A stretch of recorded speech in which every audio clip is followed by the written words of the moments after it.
नमस्कार साथियों, मेरा नाम है आर के सिंह और आप देख रहे हैं संस्कृति पीसीएस यूट्यूब चैनल। आज हम बात करने वाले हैं जो यूपी आरओ एआरओ की पीवाईक्यू सीरीज आपकी चल रही है, उसी सीरीज़ के अंतर्गत जो भूगोल खंड के प्रश्न हैं उनकी चर्चा आज हम करेंगे।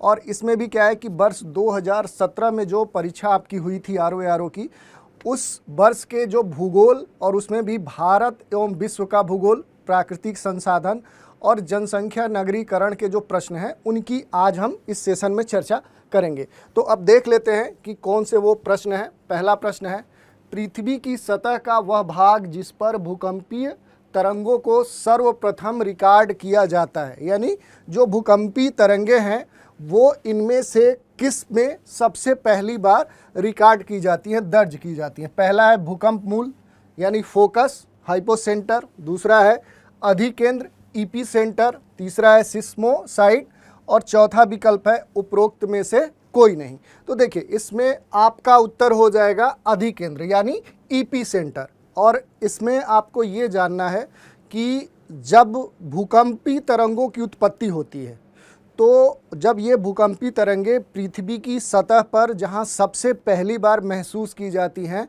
या जहाँ पर क्या है सिस्मोग्राफ के द्वारा रिकॉर्ड की जाती हैं, उसको हम बोलते हैं ईपी सेंटर या फिर अधिकेंद्र। तो आपका उत्तर क्या हो गया? विकल्प बी। अब इसी से संबंधित थोड़ा सा मैप पे आपको हम समझाने का प्रयास कर रहे हैं। अब थोड़ा सा इसके बारे में हम देख लेते हैं। तो देखिए, सामान्य शब्दों में अगर भूकंप की बात करें तो इसको हम कंपन के रूप में देख सकते हैं, वाइब्रेशन। तो ऊर्जा निकलने के कारण तरंगे उत्पन्न होती हैं और ये तरंगे सभी दिशाओं में फैलती हैं और यही तरंगे क्या है कि भूकंप लाती हैं, ठीक है, अर्थक्वेक जनरेट करती हैं। और वह स्थान या वह प्लेस जहाँ से ये तरंगे उत्पन्न होती हैं उनको हम क्या बोलते हैं, यानी इस प्लेस या स्थान को हम बोलते हैं, ये क्या है, इसका उद्गम केंद्र है, ठीक है, उद्गम केंद्र। यानी जहाँ से ये जो भूकंपी तरंगे हैं जिनकी उत्पत्ति होती है उस स्थान को उद्गम केंद्र या फिर कह सकते हैं अवकेंद्र। दो नाम इसके हैं, या तो ये फोकस होगा या फिर इसको हाइपोसेंटर कहते हैं, ठीक है। और यहाँ से ये तरंगे निकलकर सभी दिशाओं में चलते हुए पृथ्वी की सतह पर पहुँचती हैं और भूतल पे वह बिंदु या वह स्थान जो क्या है कि सबसे नज़दीक होता है फोकस के, यानी सतह पर वह स्थान जो क्या है कि सबसे नियरेस्ट है, उसी को हम क्या बोलते हैं, अधिकेंद्र या ईपी सेंटर। और यहाँ पर सबसे पहली बार भूकंपी तरंगे महसूस की जाती हैं और ये क्या होता है कि भूकंप केंद्र के ठीक ऊपर 90 डिग्री पर अवस्थित होता है। तो ये क्या हो गया कि ये सामान्य जानकारी हो गई जो आपको आपके प्रश्न के अकॉर्डिंग जाननी चाहिए। इसी के साथ कुछ इससे अंतर संबंधित जो तथ्य हो सकते हैं वो भी आपको जानना चाहिए। जैसे अगर हम बात करें, अब हम देख लेते हैं कि आखिर भूकंपी तरंगे कितने प्रकार की होती हैं, ठीक है। तो पहले भूकंपी तरंगों के बारे में हम देख लेते हैं। तो जो भूकंपी तरंगे हैं यानी जो सिस्मिक वेव है, ये दो प्रकार की होती हैं। पहली जो होती हैं उनको भूगर्भिक तरंगे कहते हैं और जो दूसरी तरंग होती है उसको धरातली तरंग कहते हैं। धरातली तरंगे यानी कि क्या है कि पहली बॉडी वेव है और जो धरातली है इनको सरफेस वेव कहते हैं। तो ये दो प्रकार की तरंगे हैं। जो भूगर्भिक तरंगे हैं ये क्या है कि उद्गम केंद्र से ऊर्जा मुक्त होने के दौरान ये उत्पन्न होती हैं, ठीक है। तो इनकी उत्पत्ति कहाँ होती है कि जो आपका उद्गम केंद्र है यानी कि फोकस है, वहाँ से ऊर्जा मुक्त होने के बाद इनकी उत्पत्ति होती है और फिर ये चारों दिशाओं में यानी उद्गम केंद्र से चारों दिशाओं में फैलती हैं। और मूल रूप से क्या है कि ये दो प्रकार की होती हैं, प्राइमरी वेव्स और सेकेंडरी वेव्स। प्राथमिक तरंग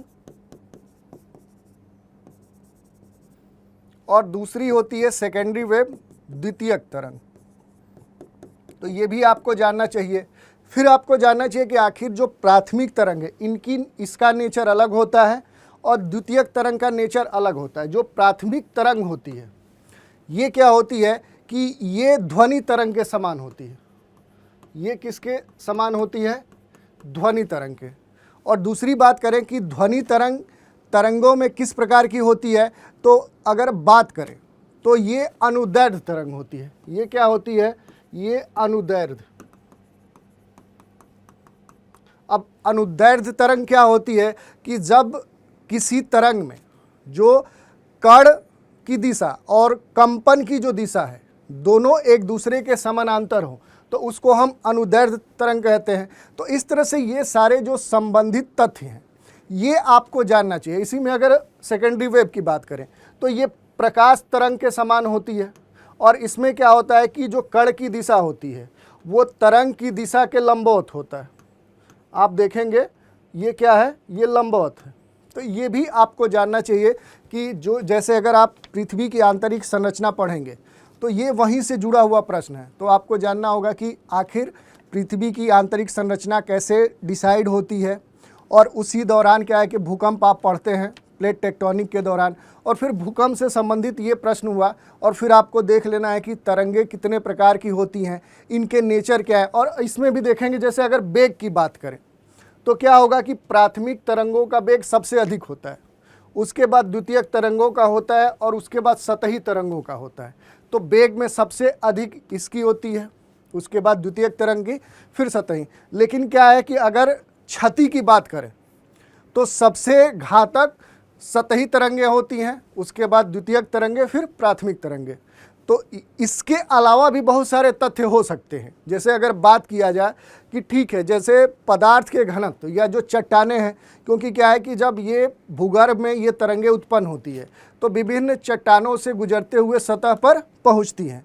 तो पहला तो ये हुआ कि इन तरंगों का मापन किस यंत्र के द्वारा किया जाता है, तो वो सिस्मोग्राफ है यानी भूकंप मापी यंत्र है।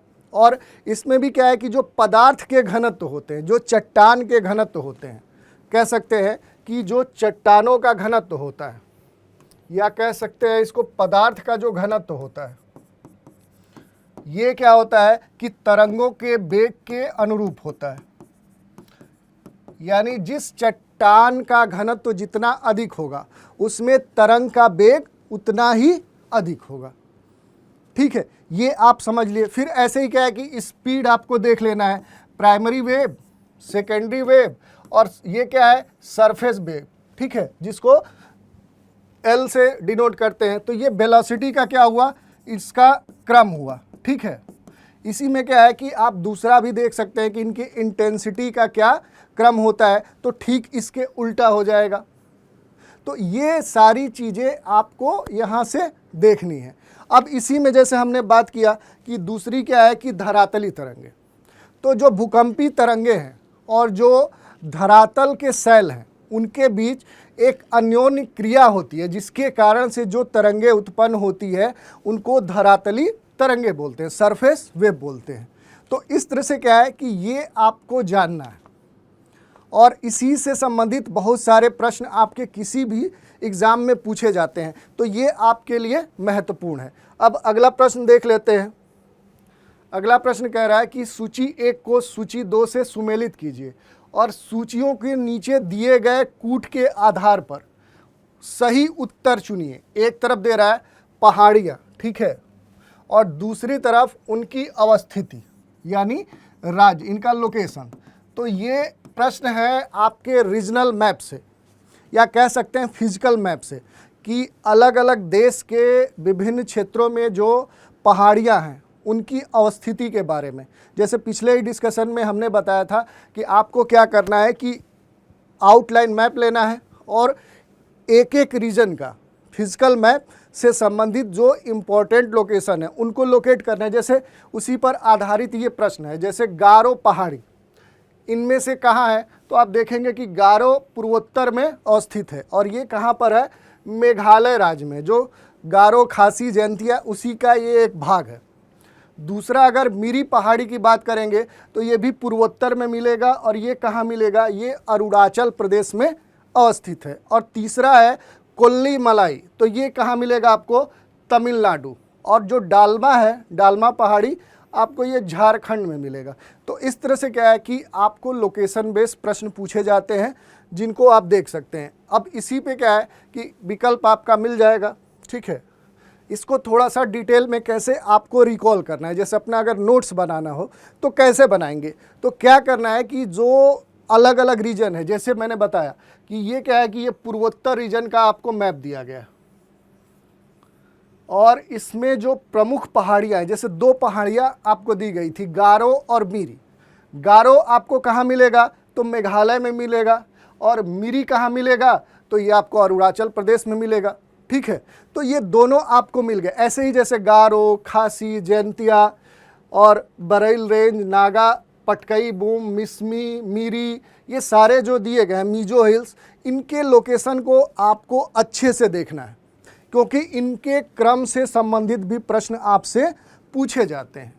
तो आपको ये ध्यान देना है कि जैसे पूछ दे कि गारो, खासी, जयंतिया, बरेल और नागा हिल्स के पूरब से पश्चिम का क्रम पूछ दे, या फिर आपको दे दे कि मिसमी, पटकई बूम, नागा, मीजो, इनका उत्तर से दक्षिण या दक्षिण से उत्तर का जो क्रम है वो सुमेलित करने को दे दे। तो ऐसे ही क्या है कि एक एक रीजन को आपको क्या करना है कि लोकेशन को ध्यानपूर्वक देखना है और उनके क्रम को व्यवस्थित करके नोट कर लेना है और फिर उनके बारे में संक्षिप्त रूप से 60 नोट्स बना लेने। जैसे गारो पहाड़ी है तो ये कहाँ मिलेगी? तो भारत के मेघालय राज्य में मिलेगी। दूसरी ये क्या है कि उपोष्ण कटिबंधीय वन पारी क्षेत्र का ये हिस्सा है।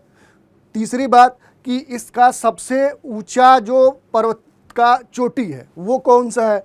तो वो नोकरेक है। तो इस तरह से क्या है कि जो भी आप पहाड़ी देखिए, पर्वत देखिए, उसके बारे में जो इम्पॉर्टेंट की पॉइंट्स हैं उनको नोट कर लीजिए। तो ऐसे ही आपको समझना है। अब अगला प्रश्न देख लेते हैं। भारत में तटीय राज्यों की संख्या कितनी है? दे रहा है 6, 7, 8, 9।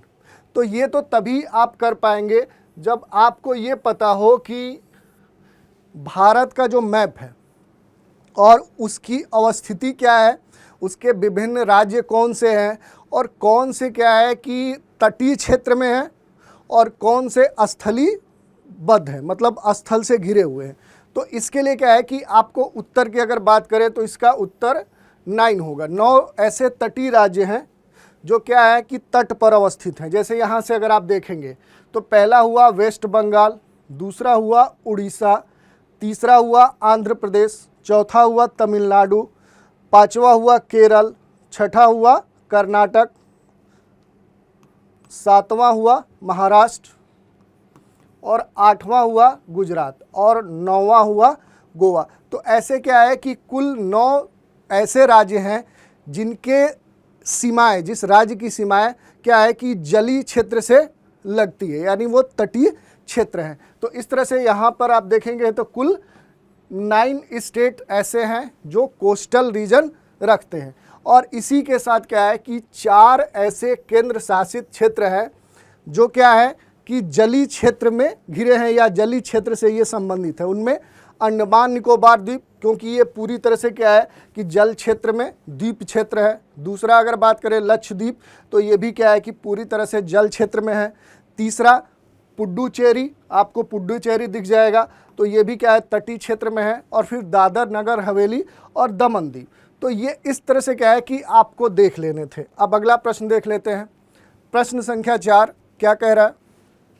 ये कह रहा है भारत के निम्नलिखित में से किन राज्यों में वास जनजाति निवास करती है। अब ये प्रश्न दे रहा है, तो ये प्रश्न किससे संबंधित है? ये ट्राइब से संबंधित प्रश्न है और आपसे पूछ रहा है कि जो ये वास जनजाति है, ठीक है, ये कहाँ वास करती है। तो आप देखेंगे कि ये जनजाति उत्तराखंड और उत्तर प्रदेश से संबंधित है और ये तब आप समझ पाएंगे, जैसे पहले डिस्कशन में हमने क्या किया था कि ट्राइब से संबंधित बहुत सारे क्या है कि क्वेश्चन देखे थे और उसके अलग अलग आयामों पर हमने बात की थी कि कैसे आपको उसको समझना है।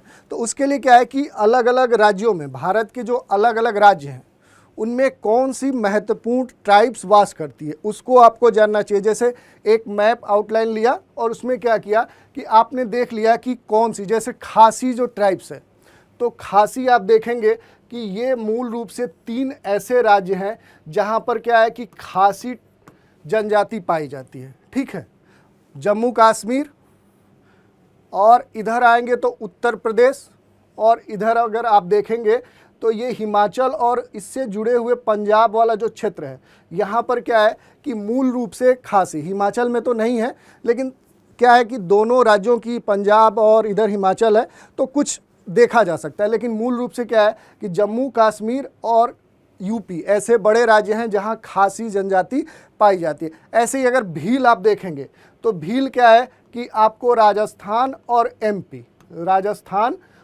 एमपी में क्या है कि भील जनजाति आपको देखने को मिलेगी। तो ऐसे ही क्या है कि अलग अलग राज्यों में जो प्रमुख जनजातियां हैं उनको आपको नोट करना है। ठीक है, जैसे गद्दी, तो गद्दी कहाँ मिलती है तो आपको देखना है कि ये कहाँ पर मिलती है, और फिर आपको देखना है कि अंगामी कहाँ मिलती है, तो अंगामी अगर इधर आएंगे तो आपको मिलेगी। फिर ऐसे ओरान देखिए यहाँ नई दिल्ली में ट्राइब्स पाई जाती है। ठीक है, और इसी के साथ चेंचू, संथाल, जारवा, जैसे संथाल की बात करें तो आपको मूल रूप से क्या है कि ये जो राज्य हैं यहाँ पर आपको मिलेगी। ठीक है, तो ऐसे क्या करना है कि आपको ध्यान देना है कि बिहार, झारखंड, उड़ीसा, तो कहाँ कौन सी जनजाति पाई जाती है। अब जैसे जारवा पे हमने डिस्कस किया था और जारवा में 4 जो जनजातियाँ हैं उनके बारे में भी आपको बताया था। तो वही क्या है कि ये आपको देख लेना है। जब ये आप देख लीजिए तब स्टेट बेस पे आ जाइए पूरी तरह से कि एक राज्य में कुल कितनी जनजातियाँ पाई जाती है। जैसे देखिए उत्तराखंड और यूपी में अगर आप देखेंगे तो कॉमन रूप से क्या है, थारू, भाटिया, जौनसौरी, कोल, बोक्सा, राजी, खास, भुइया, कनवार, मंझी, ये प्रमुख ऐसे जनजातियां हैं जो यूपी और उत्तराखंड में पाई जाती हैं। और ऐसे क्या है कि अलग अलग राज्यों में, जैसे अगर राजस्थान में देखेंगे तो भील, मीणा, कथोरिया, ग्रेसिया, इस तरह के क्या है कि आप क्या करिए कि लिस्ट बना लीजिए। पहले बड़ी जो जनसंख्या वाले जो ट्राइब्स हैं उनको नोट कर लीजिए, और फिर क्या है कि वहाँ पर जो छोटी छोटी जनजातियाँ हैं जो वास करती हैं उनको इस तरह से मैप पे लोकेट कर लीजिए। ठीक है, अब अगला प्रश्न देख लेते हैं। प्रश्न क्या कह रहा है, दिए गए कथनों पर विचार कीजिए। पहला कथन है, मिट्टी की प्रजातियों में से मृतिका अधिकतम जल धारण करती है, क्ले। ये किसकी बात हो रही है, क्ले। ठीक है, दूसरा यानी कारण क्या कह रहा है, मृतिका में रंध्राकाश बड़े आकार के होते हैं, यानी जो उसमें छिद्र के आकार हैं वो बड़े आकार के पाए जाते हैं। नीचे दिए गए कूट से सही उत्तर का चुनाव कीजिए। विकल्प ए है, ए तथा आर दोनों सत्य हैं, और ए का सही स्पष्टीकरण आर है। बी विकल्प है, ए और आर दोनों सत्य हैं किंतु ए का सही स्पष्टीकरण आर नहीं है। तो देखिए पहले तो आपको स्टेटमेंट चेक करना है कि कौन से सही हैं। ठीक है, तो ये आपको देखना है कि जो पहला स्टेटमेंट है तो क्या है कि मृतिका में जल धारण क्षमता अधिक होती है, क्योंकि इसमें जो रंध्र हैं, जो क्या है कि इसमें जो होल हैं, छिद्र हैं, उनका आकार छोटा होता है। आकार क्या होता है, छोटा होता है। तो इस आधार पर अगर दूसरा स्टेटमेंट देखें तो ये गलत हो जा रहा है, क्योंकि इसमें कह रहा है कि रंध्राकाश के जो आकार होते हैं वो बड़े होते हैं। तो पहला स्टेटमेंट सही है, दूसरा गलत है। इसके आधार पे क्या हुआ कि सी विकल्प सही हुआ। और इसके पिछले लेक्चर में ही इस पर आधारित हमने क्या है कि जो मृदा है, मृदा के निर्माण में जो विभिन्न आकार के कण होते हैं उन पे हमने चर्चा की है, और उनके आधार पर हमने बताया कि कौन कौन सी मृदा है और उनमें जो कण हैं उनका आकार क्या है। ये उसी से संबंधित है। जैसे इसमें आकार जो क्ले होता है उसमें जो कण होते हैं उनका जो व्यास होता है, डायामीटर, वो क्या होता है 0.002 मिलीमीटर से भी कम होता है। और इस कारण से क्या है कि इसकी जल धारण जो क्षमता है वो कैपेसिटी अधिक है, ये जल को अधिक क्या है कि अपने अंदर अवशोषित किए रहता है। ठीक है, और यह मिट्टी क्या है कि रासायनिक जो इसका केमिकल कंपोजिशन है उस पर ये निर्भर करती है। ठीक है, और इस आधार पर इस मिट्टी का पीएच, मिट्टी के कणों के आकार और जो इसमें विभिन्न छिद्र हैं उन पर यह डिपेंड करता है कि मिट्टी की विशेषताएं क्या हैं। ठीक है, तो ये कहने का मतलब कि अगर कोई मृदा है उसकी अपनी विशेषताएं होती हैं, चाहे वो भौतिक हो या फिर रासायनिक हो। तो इस तरह से क्या है कि ये प्रश्न और उसकी व्याख्या था। अगला प्रश्न है, ये उसी से संबंधित है, विभिन्न प्रकार की मिट्टियों की जल धारण क्षमता का घटता हुआ क्रम क्या है? मृत्तिका, गाद, बालू, मृत्तिका, बालू, गाद। तो ये क्या है कि ये दे रहा जल धारण की क्षमता, तो जिसमें क्या है कि कणों का जो आकार होगा, मृदा में कणों का जो आकार होगा वो डिसाइड करेगा जल धारण क्षमता को। और अगर जैसे हमने बोला कि पिछले लेक्चर में हमने डिटेल में बताया कि किस कण का आकार क्या होता है, और इसमें 3 दिए गए हैं कण और उनके आकार आपको जानने होंगे। जैसे अगर बात करें तो जो मृत्तिका होता है उसमें जो कणों का आकार होता है वो सबसे छोटा होता है, उसके बाद गाद में जो कणों का आकार होता है वो होता है, और ये सबसे बड़े, यानी बालू में जो कणों का आकार होता है वो सबसे अधिक, अगर बात करेंगे तो ये आकार सबसे अधिक, उसके बाद गाद में और फिर मृत्तिका में, यानी मृत्तिका में कणों का आकार सबसे छोटा होगा और इसमें रंध्र जो होंगे, ठीक है, वो भी बारीक होते हैं, छोटे छिद्र होते हैं, और इस कारण से क्या है कि इसमें जो जल धारण क्षमता है वो अधिक होती है। यहाँ पर क्या होगा कि इसमें जो कणों में रंध्र आकार होंगे वो बड़े होंगे, तो जल धारण क्षमता कम होती है। तो ये इस प्रश्न का उत्तर है। ठीक है, अगला प्रश्न देख लेते हैं। कह रहा है सूची 1 को सूची 2 से सुमेलित कीजिए और दिए गए सूचियों के आधार पर इनको सुमेलित करके सही कूट के आधार पर उत्तर चुनिए। देखिए, पहला कह रहा है डैम, और ये डैम किस रिवर या नदी पर अवस्थित है? पहला कह रहा है दुलहस्ती। तो दुलहस्ती आप देखेंगे कि कहाँ है, किस नदी पर है, तो दुलहस्ती बाद चिनाब नदी पर है। फिर बात करें कि आखिर गांधी सागर कहाँ पर है, तो गांधी सागर चंबल पर है और उकाई तापी पर है। ठीक है, तो गांधी सागर चंबल नदी पर अवस्थित है और उकाई तापी पर है और तवा नदी पर है। तो इस तरह से क्या है कि जब अलग अलग क्षेत्र में जो नदियां हैं उन नदियों के अपवाह क्षेत्र, उनका उद्गम, उनका निकास, और उस पर अगर कोई जल प्रपात या डैम है, जैसे पहले लेक्चर में हमने बताया कि ये कम से कम मिनिमम जो इन्फॉर्मेशन है वो आपको आने चाहिए। ठीक है, अब आगे बढ़ लेते हैं। अगला प्रश्न है, निम्नलिखित में से कौन सा सेल समूह भारत में धात्विक खनिजों का प्रमुख स्रोत है? तो ये प्रश्न दिया गया और विकल्प दे रहा है टर्शियरी समूह, विंध्यन समूह, गोंडवाना समूह और डी है धारवाड़ समूह। ये 4 विकल्प दे रहा है और पूछ रहा है कि किस समूह में सबसे अधिक खनिज पाए जाते हैं। तो ये आपके लिए महत्वपूर्ण है कि जो धारवाड़ समूह है ये खनिज के दृष्टिकोण से सबसे महत्वपूर्ण है, सबसे महत्वपूर्ण है। ठीक है, जैसे गोंडवाना समूह आप देखते हैं कि ये किसके लिए सबसे अधिक महत्वपूर्ण है, तो ये कोयला के दृष्टिकोण से सबसे महत्वपूर्ण है। तो ऐसे ही क्या है कि जो विभिन्न, अगर हम बात करें तो जो अलग अलग क्या है चट्टान समूह हैं उनके बारे में आपको संक्षिप्त रूप से बेसिक इन्फॉर्मेशन होना चाहिए, क्योंकि यहाँ से एक प्रश्न हमेशा बनता है। तो इसी के बारे में थोड़ा सा हम डिटेल में सभी सेल समूहों के बारे में देख लेते हैं। जैसे पहला आर्कियन क्रम की चट्टान की बात करें तो ये सर्वाधिक प्राचीन चट्टानें हैं और ये क्या है, प्राथमिक आग्नेय चट्टान है, इग्निशियस रॉक है, यानी इनकी उत्पत्ति ज्वालामुखी प्रक्रिया से सबसे पहली बार हुई है। और इनके निर्माण क्या है, जैसे तप्त और उसके पिघलने, यानी लावा मैग्मा के पिघलने और उसको फिर बाहर आने से निर्मित चट्टानों के रूप में हुआ है। और मूल रूप से अगर बात करें तो वर्तमान में अत्यधिक जो रूपांतरण के कारण इन चट्टानों का जो मूल रूप था वो चेंज हो गया, नष्ट हो गया। और इन चट्टानों में क्या है कि फॉसिल्स नहीं पाए जाते। अब फॉसिल्स कैसे पाए जाएंगे, अगर ये हमने बोला इग्नियस रॉक्स, ये क्या है कि अधिक तापमान होने के कारण जो इसमें फॉसिल्स थे वो नष्ट हो गए। और मूल रूप से अगर बात करें तो ये सेल समूह इंडिया के कर्नाटक, तमिलनाडु, आंध्र प्रदेश, मध्य प्रदेश, उड़ीसा, छोटा नागपुर का पठार और दक्षिण पूर्वी राजस्थान और बुंदेलखंड में ये विस्तारित है, यानी वहाँ पर इसका क्षेत्र मिलता है। तो ये हो गया। अब ऐसे ही अगर बात करें कि धारवाड़ जो सेल समूह है, तो ये क्या है कि इनका जो निर्माण हुआ है वो आर्कियन क्रम की चट्टानों के अपर्दन, इरोजन और डिपोजिशन से हुआ है, ठीक है, उनके निक्षेपण से हुआ है।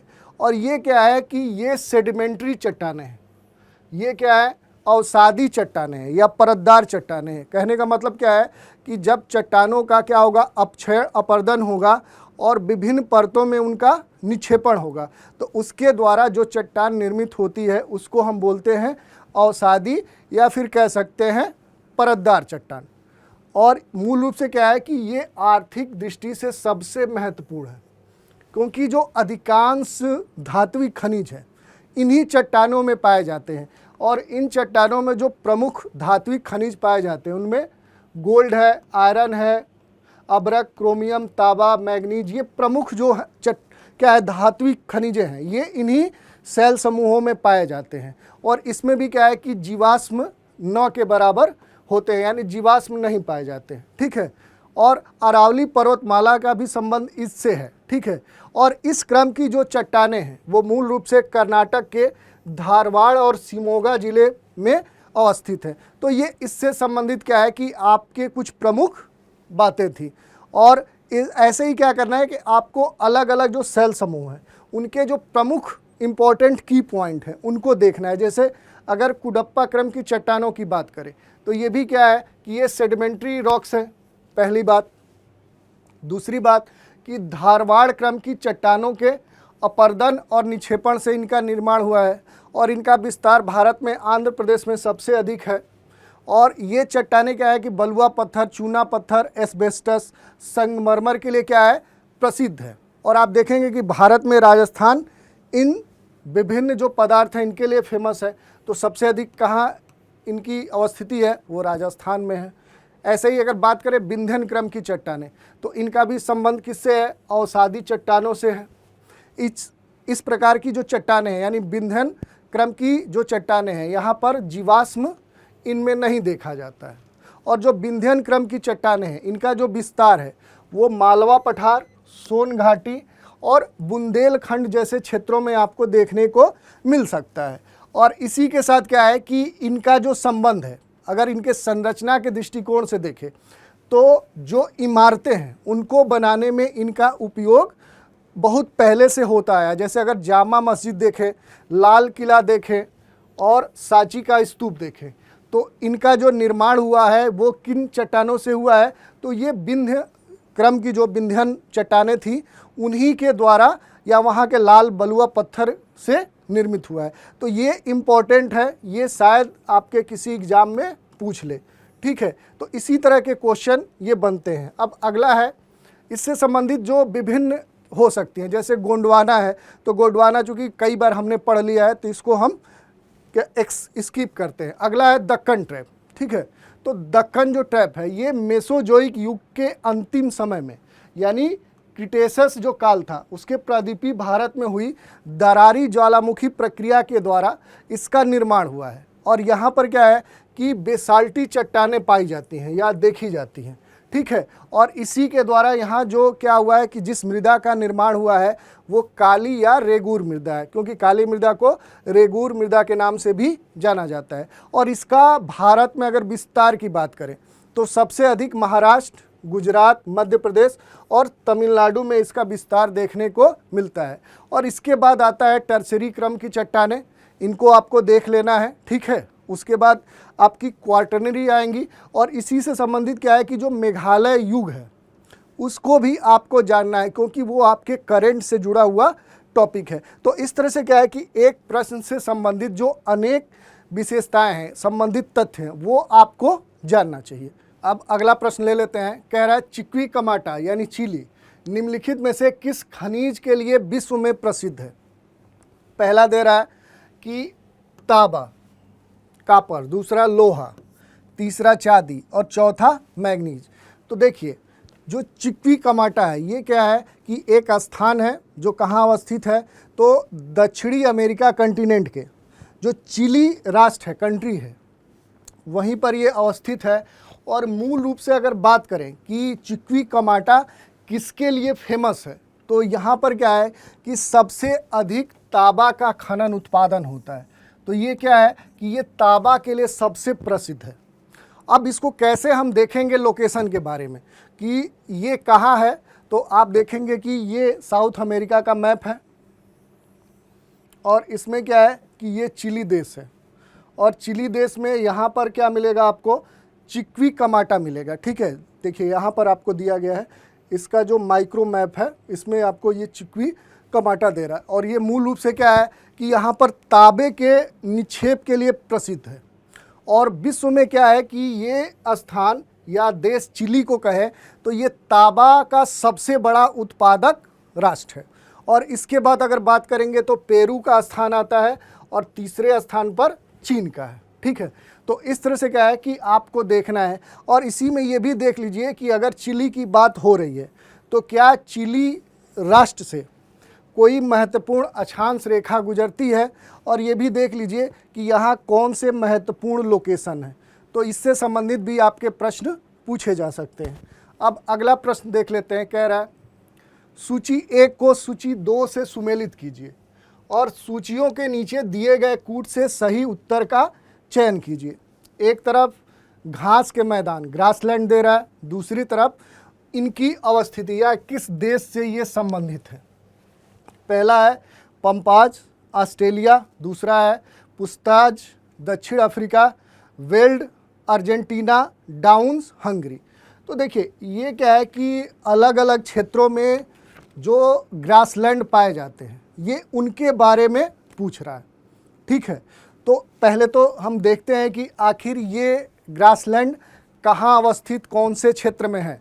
तो इसके लिए क्या है कि एक मैप हम देख लेंगे। ठीक है, अब जैसे देखिए ये वर्ल्ड मैप दिया गया है और यहाँ पर जो विभिन्न प्रकार के जो ग्रासलैंड है, जैसे इधर आएंगे तो संयुक्त राज्य अमेरिका में ये क्या है, ये यूएसए है। यहाँ पर इसको प्रेयरी कहते हैं, जो बड़े बड़े घास के मैदान हैं। पहले एक सिंपल आइडिया लेते हैं, फिर हम थोड़ा सा आएंगे कि विश्व में जो प्रमुख 2 प्रकार की घासें पाई जाती हैं वो कौन सी हैं। ठीक है, तो पहले ये देख लीजिए। फिर क्या है कि साउथ अमेरिका में जो वेनेजुएला है, ठीक है, यहाँ पर जो घास पाई जाती है उसको लानोस बोलते हैं। ठीक है, वेनेजुएला में जो घास पाई जाती है उसको लानोस बोलते हैं। और इधर जब एशिया में आएंगे तो इसको स्टेपी बोलते हैं। ठीक है, और ऐसे ही जैसे क्या है कि ऑस्ट्रेलिया में इनको डाउन्स बोलते हैं और यहाँ भी कुछ क्षेत्र में सवाना बोलते हैं। यहाँ ब्राज़ील में आएंगे तो सवाना बोलते हैं।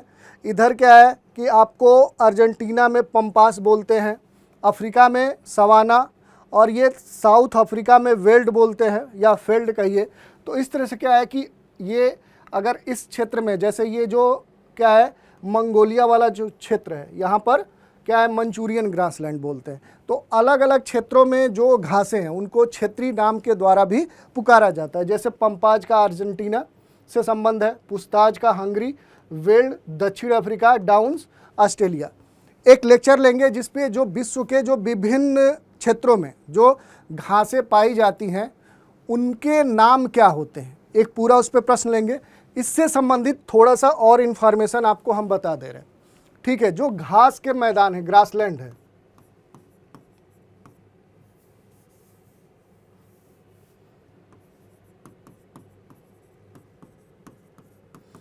विश्व में जो घास के मैदान हैं उनको मूल रूप से 2 भागों में बांटा जाता है। ठीक है, पहली जो घास की मैदान है उसको उष्णकटिबंधीय घास के मैदान,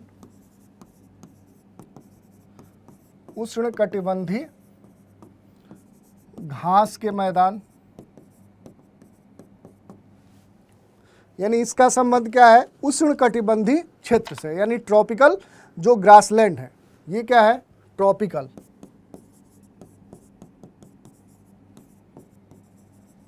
ग्रासलैंड। और जो दूसरा होगा उसको बोलेंगे शीतोष्ण घास के मैदान। ठीक है,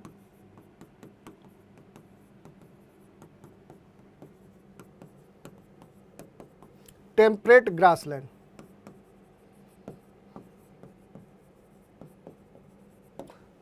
ये कहाँ से संबंधित है? तो ये अगर आप देखेंगे इसके बारे में, तो ये मुख्य रूप से जो भूमध्य रेखा है यानी जो इक्वेटर है उसके समीप पाया जाएगा। ये कहाँ पाया जाएगा कि जो भूमध्य रेखा है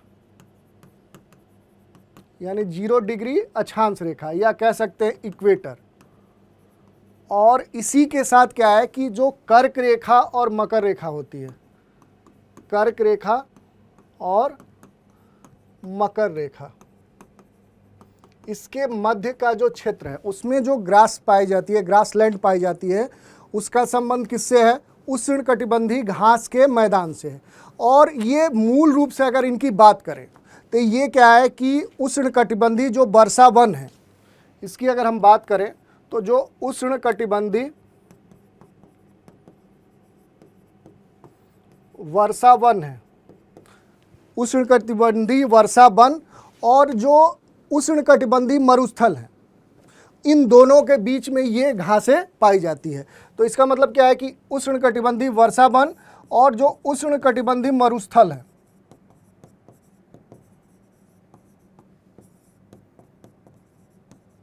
इन दोनों के बीच में क्या है कि ये ट्रॉपिकल ग्रासलैंड पाए जाते हैं।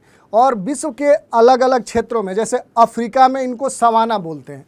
अगर इनकी हम बात करें तो अगर अफ्रीका में आएंगे तो इनको सवाना बोलते हैं, और ऐसे ही अगर आप ब्राज़ील में जाएंगे तो इनको कैंपोस बोलते हैं। अगर ब्राज़ील में जाएंगे तो इनको कैंपोज या कैंपोस बोलते हैं। अब जब वेनेजुला में जाएंगे तो इनको लानोस बोलते हैं। साउथ अमेरिका के वेनेजुएला में जाएंगे तो इसी को लानोस बोलते हैं। तो इस तरह से क्या है कि इससे संबंधित ये कुछ प्रमुख बातें हैं। तो अलग अलग क्षेत्रीय स्तर पर इन घासों के अलग अलग नाम हैं। और ऐसे ही अगर बात करेंगे शीतोष्ण घास के मैदान, तो ये मूल रूप से क्या है कि ये घास जो है ये घास और झाड़ियों के रूप में पाए जाते हैं। इसमें भी अगर देखें तो मूल रूप से क्या है कि ये बड़े बड़े घास के मैदान होते हैं और यहाँ पर छोटी घासें पाई जाती हैं, और यहाँ बहुत सारे जीव रहते हैं, जिसके कारण से यहाँ पर शिकार संबंधित बहुत सारे क्या है कि विकल्प महसूस मौजूद हैं। इस कारण से यहाँ पर इसको शिकारगाह के नाम से भी जाना जाता है। ये ग्रासलैंड को हंटरलैंड, शिकारगाह, जैसे कभी पूछ दे कि हंटरलैंड या शिकारगाह किसे बोलते हैं, तो ये वाले जो उष्णकटिबंधीय घास के मैदान हैं इनको क्या है कि शिकारगाह के रूप में भी देखा जाता है। तो इस तरह से क्या है कि शीतोष्ण जो घास के मैदान हैं यहाँ पर घास और झाड़ियाँ मिलती हैं, ठीक है। और इनको क्या है कि अलग अलग क्षेत्रीय स्तर पर इनके अलग अलग नाम हैं। जैसे अगर बात करें तो जो अर्जेंटीना है, जो अर्जेंटीना है, ठीक है, अर्जेंटीना है, एशिया है, अमेरिका है,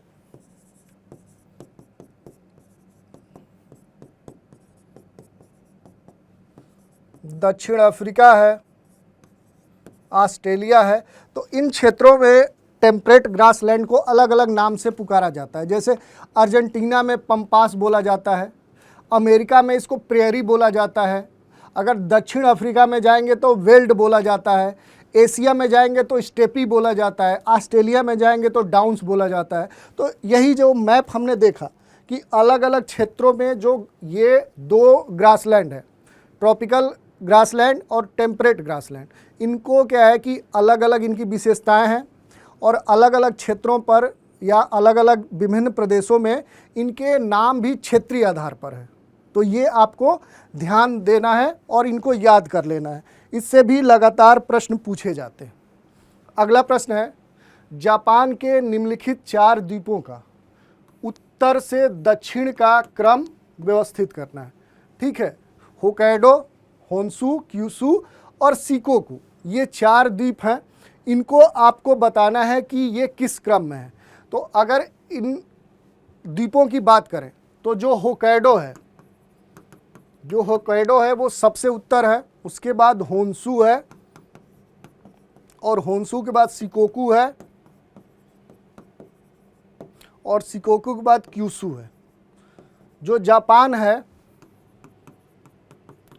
इसका जो निर्माण हुआ है वो विभिन्न द्वीपों से हुआ है, विभिन्न द्वीपों को मिलाकर जापान का निर्माण हुआ है। और इसमें जो बड़े द्वीप हैं ये होक्काइडो, होन्शु, शिगोकू और क्यूशू हैं। तो ये आपको बताना था। तो इस आधार पे क्या हो गया कि आपका जो विकल्प हुआ वो सी हो जाएगा। ठीक है, अब इसी को थोड़ा सा मैप पे आपको हम दिखा दे रहे हैं। जैसे हमने बोला था कि जो प्रशांत महासागर या कह सकते हैं चाइना सी के साउथ वाला, यानी कह सकते हैं कि दक्षिण पूर्व एशिया वाला जो रीजन है, जो पूरा जलीय क्षेत्र है, उसको बहुत अच्छे से देखना है क्योंकि वहाँ बहुत सारे द्वीप हैं। और जो कैरेबियन सागर है वहाँ पर भी बहुत सारे द्वीप हैं। तो ऐसे जो द्वीपीय क्षेत्र है, जैसे भारत का जो अंडमान जो क्षेत्र है, लक्षद्वीप जो क्षेत्र है, इन पे भी क्या है कि अलग अलग द्वीपों के क्रम पर आधारित प्रश्न पूछे जा सकते हैं, जिनकी चर्चा हम पिछले लेक्चर में कर चुके हैं। अब वैसे ही ठीक प्रश्न पूछ रहा है कि जो जापान के द्वीप हैं इनका क्रम क्या है। तो देखिए होक्काइडो सबसे उत्तर में है, ये उत्तर से दक्षिण का क्रम पूछ रहा है, नॉर्थ से साउथ। दूसरे पे क्या है, होन्शु है। तीसरे पे क्या है, शिकोकू है। और फिर क्यूशू है। तो ये इनका क्रम हुआ उत्तर से दक्षिण। ऐसे ही क्या है, अलग अलग क्षेत्रों में जो द्वीपीय क्षेत्र हैं उनके क्रम उत्तर से दक्षिण, पूरब से पश्चिम आप अच्छे से क्या करिए, याद कर लीजिए, उनको नोट कर लीजिए या बना लीजिए। ठीक है, अगला प्रश्न देख लेते हैं। प्रश्न क्या कह रहा है, माल्थस के अनुसार जनसंख्या नियंत्रण का सर्वाधिक प्रभावकारी उपाय निम्नलिखित में से कौन सा है। पहला कह रहा है युद्ध, विपत्ति, जन्म नियंत्रण और अनैतिक व्यवहार। तो जो माल्थस का सिद्धांत है वो क्या कहता है कि ये जो सारे विकल्प दिए गए हैं इनमें से क्या है कि जो जन्म नियंत्रण है उसके द्वारा क्या हो सकता है कि ये सबसे प्रभावकारी कह सकते हैं विकल्प है। मूल रूप से क्या है कि अगर जनसंख्या नियंत्रण की बात करें, पॉपुलेशन कंट्रोल की बात करें, तो इसको क्या है कि बर्थ रेट के अनुसार ही क्या है नियंत्रित किया जाता है। और ये क्या है कि माल्थस ने इससे संबंधित क्या है कि जनसंख्या से संबंधित सिद्धांत दिया और उसी पर ये आधारित प्रश्न है। मूल रूप से जो क्या है इनके सिद्धांत का एक जो समरी है वो आपको हम दिखाते हैं। माल्थस ने जनसंख्या के प्राकृतिक सिद्धांत का प्रतिपादन किया और बताया कि किसी भी क्षेत्र में जनसंख्या की वृद्धि क्या होती है गुणोत्तर श्रेणी में होती है, जियोमेट्रिक सीरीज में होती है। और जबकि जो जीविकोपार्जन के साधन हैं वो क्या है, वो समांतर श्रेणी में वृद्धि करते हैं, यानी अरिथमेटिक सीरीज में वो आगे बढ़ते हैं। और इनके अनुसार क्या है कि यदि स्वयं के नैतिक नियंत्रणों के माध्यम से जनसंख्या वृद्धि पर नियंत्रण किया जाए तो क्या है कि प्राकृतिक प्रकोपों द्वारा व्यापक अकाल मृत्यु होगी। और उन्होंने यह भी निष्कर्ष दिया कि यदि जीवन के निर्वाह के जो साधन हैं उनका अवरोध ना हो तो प्रत्येक 25 वर्ष के बाद जनसंख्या किसी भी क्षेत्र की क्या हो जाती है, वो 2 गुनी हो जाती है। तो ये क्या है कि माल्थस ने सिद्धांत दिया और उससे संबंधित जो प्रमुख बातें हैं उनकी हमने चर्चा की।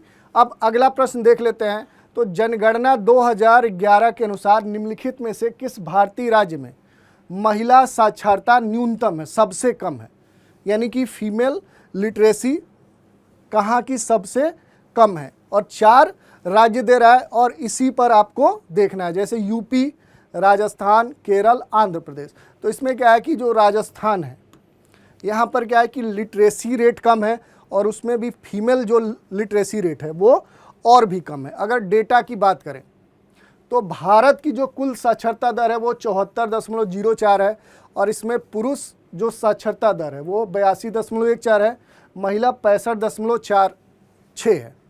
और जो अधिकतम महिला साक्षरता दर वाले जो राज्य हैं, टॉप 4 राज्य हैं, उनमें केरल नंबर 1 पे है, मिजोरम दूसरे नंबर पे है, लक्षद्वीप तीसरे पर और चौथे पर गोवा है। और जो न्यूनतम स्त्री साक्षरता दर वाले राज्य हैं उनमें बिहार पहले स्थान पे है, दूसरे पे राजस्थान है। चूँकि बिहार विकल्प नहीं था इसलिए क्या हुआ, राजस्थान आपका सही हुआ। तीसरे पे झारखंड, चौथे पे जम्मू कश्मीर और 5वें पर क्या है आपका यूपी है। ये किस पोजीशन पे है, ये 5th पोजीशन पे, ये आपको ध्यान देना है। ठीक है। अब अगला प्रश्न ले लेते हैं। वर्ष 2011 के अनुसार जनगणना में निम्नलिखित में से किस राज्य की जनसंख्या में कमी आई है? और आपके सामने क्या है कि विकल्प दिए गए हैं और आपको इनमें से चुनाव करना है। नागालैंड, केरल, सिक्किम, मणिपुर। तो नागालैंड जो राज्य है, यहाँ पर क्या है कि यहाँ की जनसंख्या जो है 2001 के बाद जो 2011 की जनगणना हुई, इसमें यहाँ की जनसंख्या में कमी आई है। तो ये उत्तर हो गया। इसी से संबंधित कुछ प्रमुख तथ्य देख लेते हैं।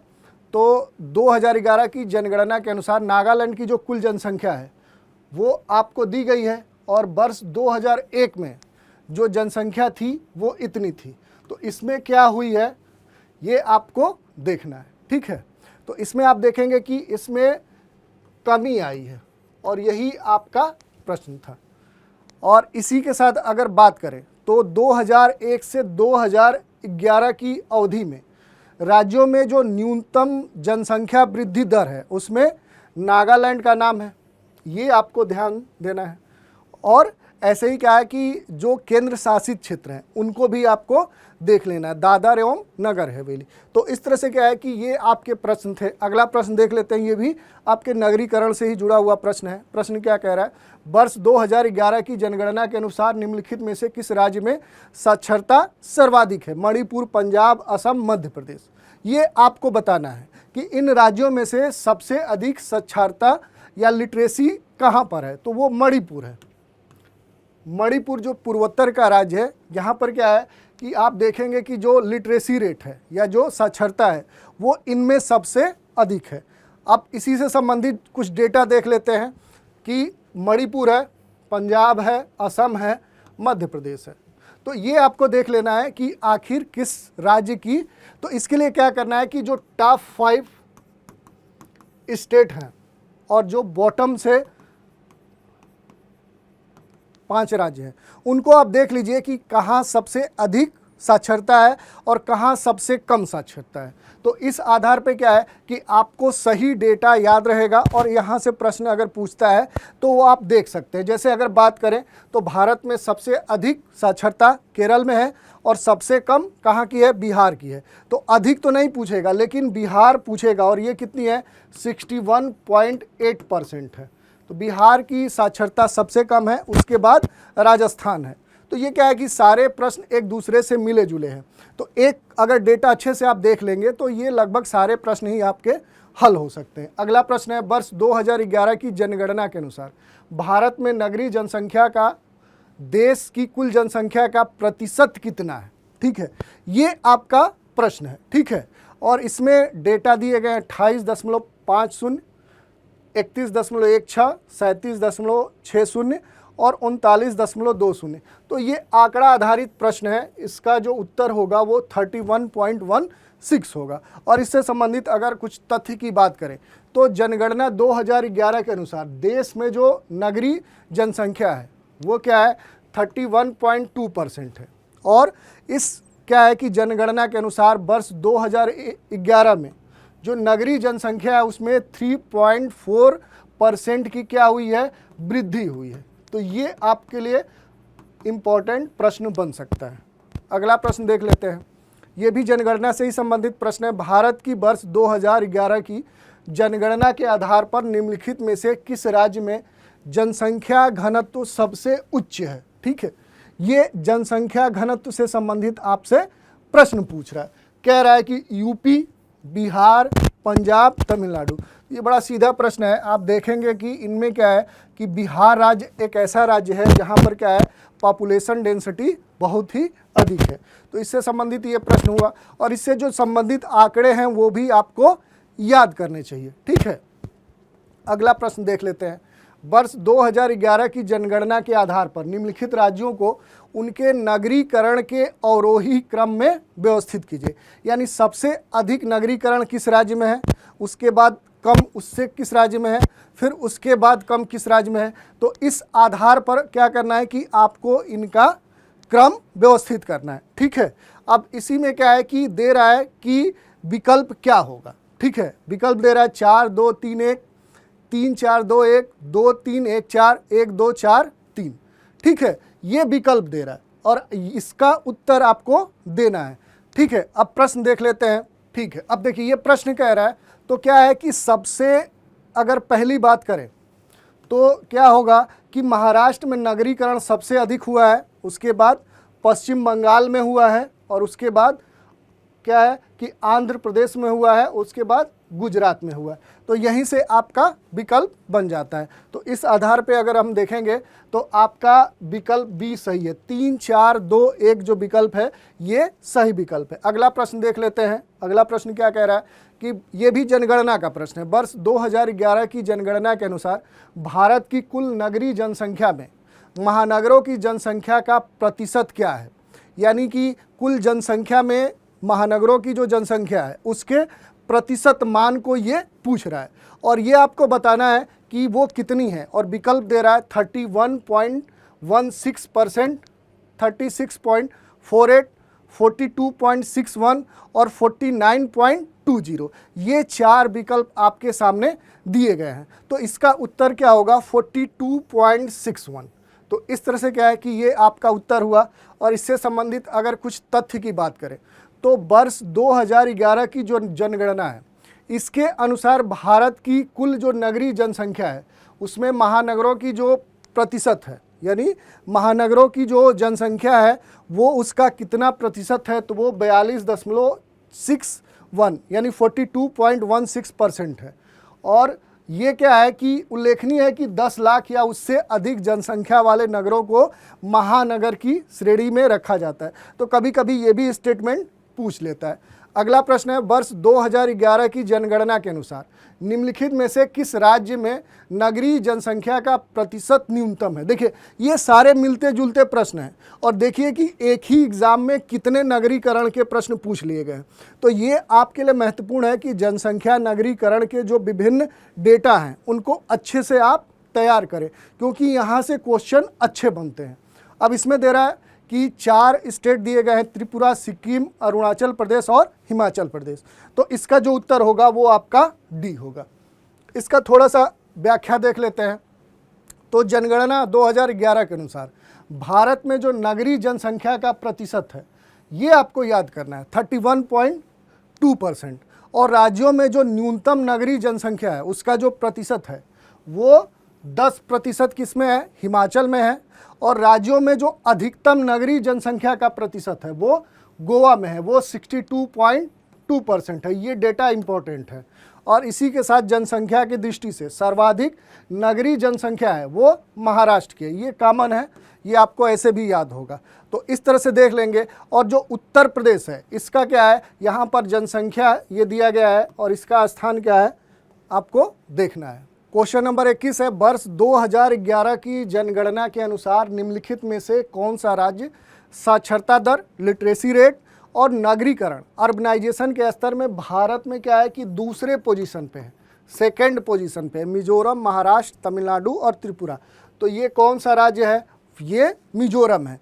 और इन दोनों क्षेत्रों में क्या है कि ये इंडिया में दूसरे पोजीशन पे आता है। अगर डेटा की बात करें तो अगर साक्षरता दर की बात करेंगे तो मिजोरम में 91.3% लिटरेसी रेट है। और अगर यहाँ नगरीकरण की बात करेंगे तो वो 52.1% है।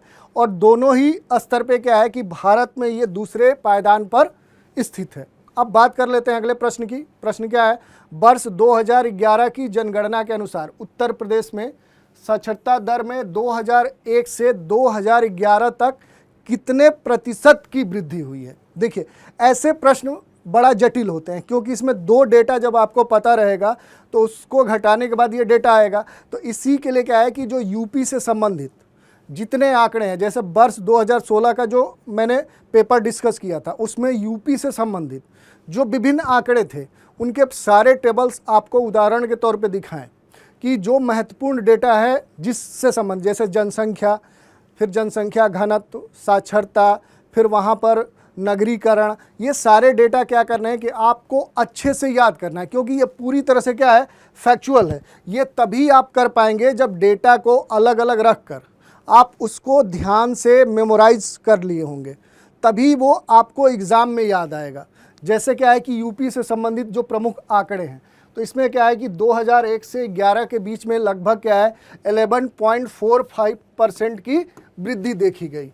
और 2001 की जनगणना में उत्तर प्रदेश में जो साक्षरता थी वो 56.36 थी और अभी जो है वो 67.68 है। अब इसको आप घटा देंगे तो ये क्या हुआ कि आपको जो इसमें वृद्धि हुई है वो देखने को मिल जाएगी। तो इस तरह से क्या है कि आज हमने ROARO श्रृंखला के अंतर्गत वर्ष 2017 के जो प्रश्न थे भूगोल, और भूगोल में भी क्या है कि विश्व भूगोल, भारत का भूगोल, प्राकृतिक संसाधन और नगरीकरण, उन प्रश्नों की चर्चा की। इसके बाद जो बचे हुए पेपर हैं उनकी भी हम अगले सेशन में चर्चा करेंगे। तो आज के लिए इतना ही। आप हमारे साथ बने रहें, इसके लिए धन्यवाद।